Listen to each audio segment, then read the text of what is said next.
a minute. Let's watch the video. Let's watch the video. Mimi nataka niwaulize nyinyi wa jamaa. Mnaongea juu ya mimi cut weight. Ndio. Hiyo tu. Umeona vile amekonda?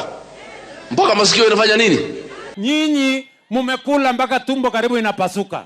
We'll make sure William Ruto you are not going to sleep for the next 15 months. I am intelligent to know when to cut down on weight so that I can concentrate on what I want to do. Mimi ningependa kuuliza Kasongo, hii gym anaendanga inanyonga paka nywele.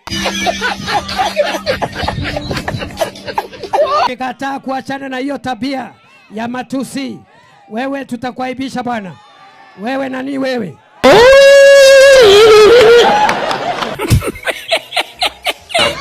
Hao watu ni watu wako na akili kidogo sana. Tuendelee tusiendelee? Kama wewe ni Sakayo, hata kama wewe ni Sakayo, umepanda juu ya mti, haki ya Mungu utashuka. Harobe!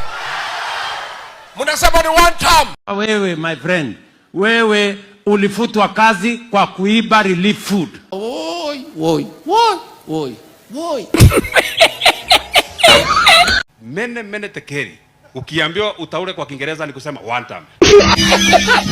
Wacheni kiburi na madharau. Serikali ya Kenya ni ya wananchi wote wa Kenya. Kasongo wewe utakuwa one time.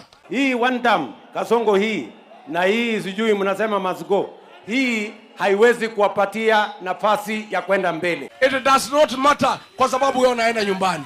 My friends, serikali ya Kenya si yenu. Utaiba kura zetu.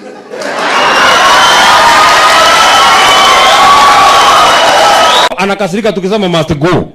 Hata juzi alisema tusirudi kumtaja. Swali yenye tunakujenga street kuuliza Ruto tu kitu moja. Vile tulielewana ulifanya na vile unafanya tulielewana. William Samoei Ruto wacha kuwa joka mkubwa. Wacheni kimbelembele. Si ujitokeze wewe kama ni mwanaume. Hao watu wako na wazimu sana. Mimi ukileta ujinga leo nimevaa sport. Alisimama akasema vijana mpigwe risasi za mguu na mkitoka hospitalini muende kutini. Hatujasahau.